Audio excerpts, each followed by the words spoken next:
Putting my hand in, and I'm gonna do the 90-second half, and I hope that's 45 seconds, but I guess we'll find out. That's the only negative I have about this lamp so far, is it's not indicating if it's working, if it's counting down the seconds, and obviously the light inside, but it also turns on once you place your hand in, so.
Polish.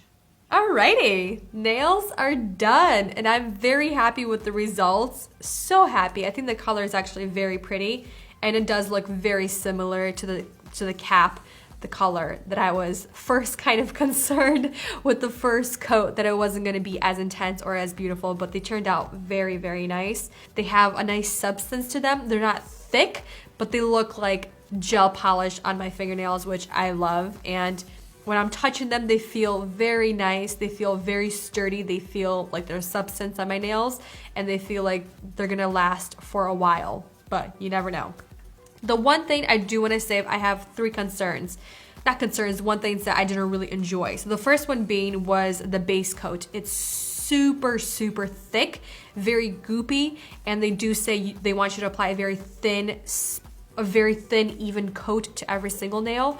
So that's the one thing. It was kind of hard to work with, but it was manageable. It just took a little bit of extra finessing and just kind of working out the kinks with my own fingernails and just making sure it was all nice and even.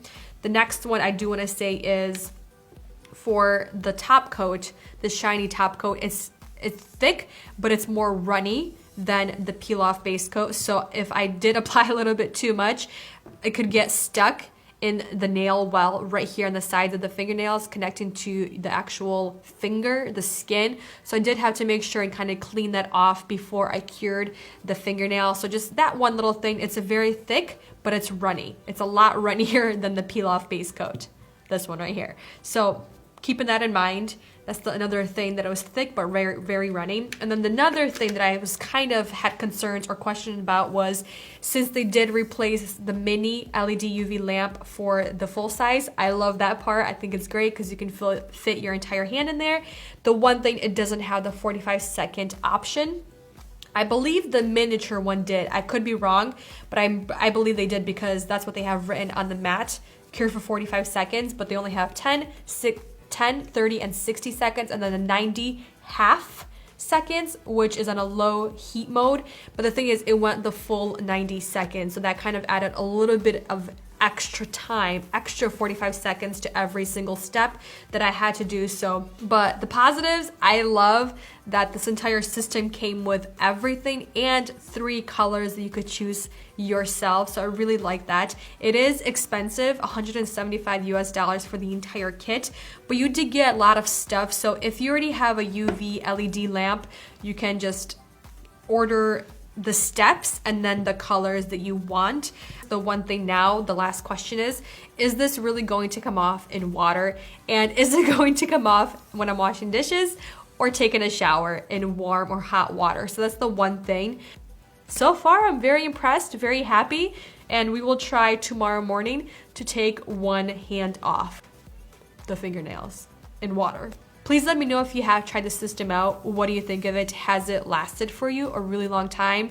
Has it been at least 10 days, or does it start peeling and lifting within a couple of days of the application? So for now, you guys, I'm very happy, and I'll update you tomorrow morning. All right, it is the next day, and I want to soak off my left hand and see how this gel polish will come off in only warm water and a little bit of soap, because in their videos they had sudsy water. But the one thing I do want to mention, last night my thumbnail, it started chipping. I have no idea how, but I did take a shower last night, and I wanted, because I did see this before the shower, so I was really curious to see if it was going to start lifting, and it actually hasn't moved at all. It just has those few little chips at the very top. So I'm assuming I probably didn't cap it as well as I thought I did. I'm not going to buff this nail whatsoever to get rid of that shine. I want to see if the water is going to penetrate through these little chips. But the other nails, I am going to buff them to get rid of that shiny layer, and then buff or just file very gently the tips, because we did cap off every single nail. And I'm just using their little buffer that they provided in the kit. And I'm very gently just taking off that really shiny layer, but I'm not going crazy at it as well. I'm gonna file my pinky down a little bit more than the rest, just to see if that makes a difference. And like I said, I'm not going to file down the thumb, just because I wanna see if the water is gonna penetrate between the little chips. All right, I'm gonna leave it in, let's do 8 minutes. 8 minutes and 25 seconds. Alrighty, I'm actually gonna start off with the pinky, and they do use the little wooden pick in their videos. Nothing's moving. Oh, there's a little bit of movement right here. Oh, okay. I just kind of had to start somewhere. Wow, okay. It's not coming up in one piece like in their video. Okay. You can see the little peely base coat right there. Oh, that's actually some of my nail that came off. You guys see that? That little spot right there. I'll have to buff that out, but okay, interesting. It's definitely coming off